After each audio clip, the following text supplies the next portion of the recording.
এশিয়ার মানচিত্রে অরুণাচল প্রদেশ আসলে কার, ভারত নাকি চীনের? এশিয়ার এই দুই শক্তিধর দেশের কাছে এই ভূখণ্ড নিয়ে বিতর্কের শেষ নেই। এমনকি দফায় দফায় এ নিয়ে দুদেশের মধ্যে সীমান্ত উত্তেজনাও কম হয়নি। ভূরাজনৈতিক, কূটনীতিক, সামরিক দৃষ্টিতে দুদেশের কাছে অরুণাচল খুবই গুরুত্বপূর্ণ। সম্প্রতি বাংলাদেশের দুটি পাঠ্য বই ও জরিপ অধিদপ্তরের ওয়েবসাইটে এশিয়ার মানচিত্রে অরুণাচল প্রদেশ ও আকসাই চীনকে ভুলভাবে ভারতের অংশ হিসেবে দেখানো হয়েছে বলে অভিযোগ করেছে চীন। চীন বলছে, প্রাচীনকাল থেকে এগুলো তারই অংশ।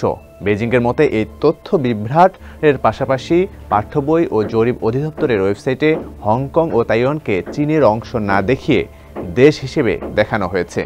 এখন প্রশ্ন হচ্ছে, কেন অরুণাচল দুদেশের কাছে ভূ রাজনৈতিকভাবে এত গুরুত্বের?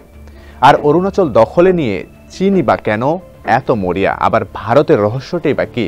চলুন জেনে নেওয়া যাক। সঙ্গে আছি লাবিব হাসান। অরুণাচল প্রদেশ ভূরাজনৈতিক দৃষ্টিকোণ থেকে অত্যন্ত গুরুত্বপূর্ণ একটি অঞ্চল, কারণ এটি ভারতের উত্তর পূর্ব সীমান্তে চীন, ভুটান এবং মিয়ানমারের সাথে সীমান্ত ভাগ করে আছে।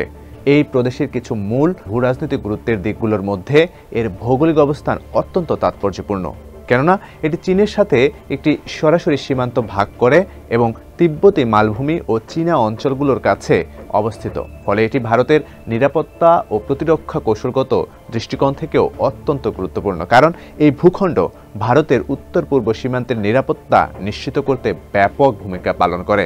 বিশেষ করে ভারতীয় সেনা ও অন্যান্য নিরাপত্তা বাহিনীর জন্য এটি একটি কৌশলগত অবস্থান, যেখান থেকে তারা চীন এবং অন্যান্য প্রতিবেশী দেশের সীমান্ত নিরাপত্তা নিশ্চিত করতে সক্ষম। যেহেতু প্রদেশের দক্ষিণে ভুটান এবং পশ্চিমে মিয়ানমার সীমান্ত রয়েছে, সেহেতু ভারতের আঞ্চলিক নিরাপত্তা ও কূটনৈতিক সম্পর্কের স্থিতিশীলতা রক্ষায়ও এর গুরুত্ব অপরিসীম।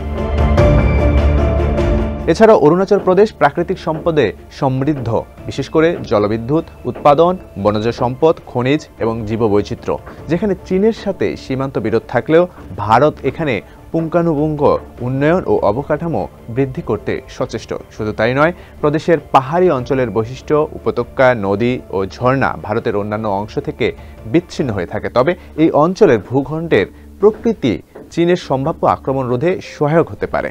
পাহাড়ি অঞ্চলের কারণে এই অঞ্চল প্রতিরক্ষা দৃষ্টিকোণ থেকে ভালো অবস্থানে রয়েছে।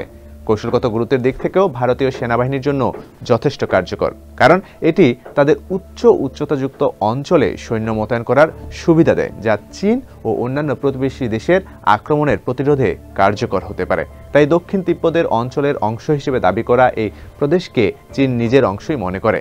এর জন্য বিভিন্ন সময় সীমান্ত সংঘর্ষ ও কূটনৈতিক উত্তেজনা সৃষ্টি হয়। ভারত এই অঞ্চলের সার্বভৌমত্ব রক্ষা করতে দৃঢ়ভাবে লড়াই করে আসছে শুরু থেকেই। পুরনো ইতিহাসে অরুণাচল তিব্বতের অংশ ছিল। এখন অরুণাচল সম্পূর্ণই ভারতের নিয়ন্ত্রণে।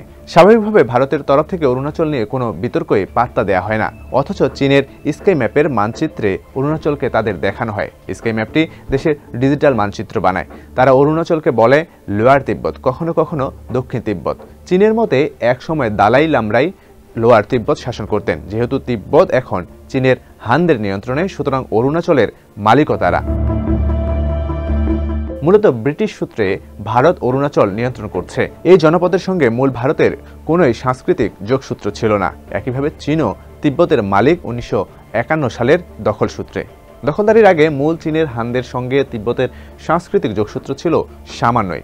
ভাষা, বিশ্বাস ও জাতিগত পরিচয়ে অরুণাচলের বৈচিত্র্য চীন, ভারত উভয়ের জন্য অসুবিধাজনক। জনপদটি যে ঐতিহাসিকভাবে তাদের এমন দাবির সাংস্কৃতিক ভিত্তি খোঁজে পাওয়া উভয়ের জন্য কঠিন।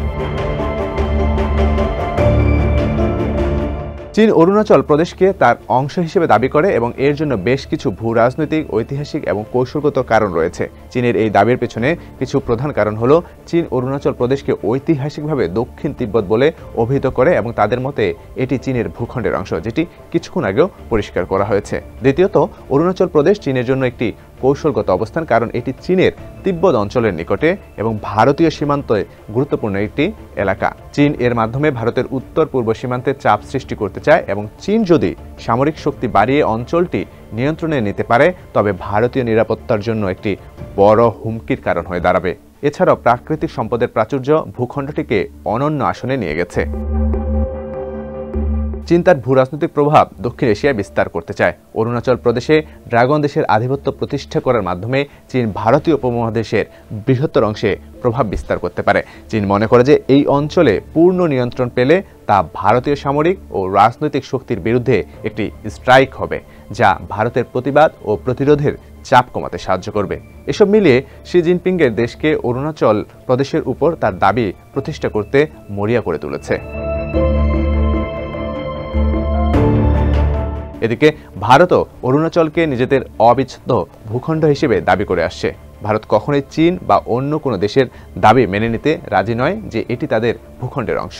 ভারতের সংবিধান অনুযায়ী অরুণাচল প্রদেশ ভারতের একটি রাজ্য এবং এইটি ভারতের একাত্মতা ও সার্বভৌমত্বের প্রতীক। অরুণাচল প্রদেশে অনেক তিব্বতী শরণার্থী রয়েছে এবং ভারতের তিব্বতীদের প্রতি ধর্মীয় এবং সাংস্কৃতিক সম্পর্ক আছে।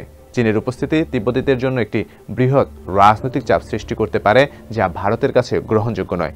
এছাড়াও কৌশলগত গুরুত্বের পাশাপাশি কূটনৈতিক সম্পর্ক ও আন্তর্জাতিক রাজনীতিতেও ভারতের কাছে অরুণাচল গুরুত্বপূর্ণ, কারণ ভূখণ্ডটি ছাড়ার অর্থ হবে ভারত তার সার্বভৌমত্বের প্রশ্নে পিছিয়ে আসা, যা ভারতের কূটনৈতিক অবস্থানকে দুর্বল করবে। আন্তর্জাতিকভাবে ভারত তার ভূখণ্ডের প্রতি দৃঢ় অবস্থান বজায় রাখে, যাতে অন্যান্য দেশও ভারতের সার্বভৌমত্ব ও সীমান্ত রক্ষায় সমর্থন জানায়। অরুণাচল প্রদেশে চীনের দাবি মেনে নেওয়া ভারতের জন্য একটি ভয়াবহ পূর্বাভাসের আশঙ্কাও একটি বড় কারণ। ভারত ও চীনের মধ্যে অরুণাচল প্রদেশের সীমান্ত নিয়ে বহু বছর ধরে উত্তেজনা চলে আসে। 1962 সালে ভারত চীন যুদ্ধের সময় চীন এই অঞ্চলে আক্রমণ চালিয়ে অরুণাচল প্রদেশের কিছু অংশ দখল করেছিল। তবে পরবর্তীতে ভারতের আক্রমণ প্রতিহত করে চীন তার অধিকৃত এলাকা ফেরত নিতে বাধ্য হয়। এরপর থেকে সীমান্তে উত্তেজনা এবং সংঘর্ষের আশঙ্কা অব্যাহত রয়েছে।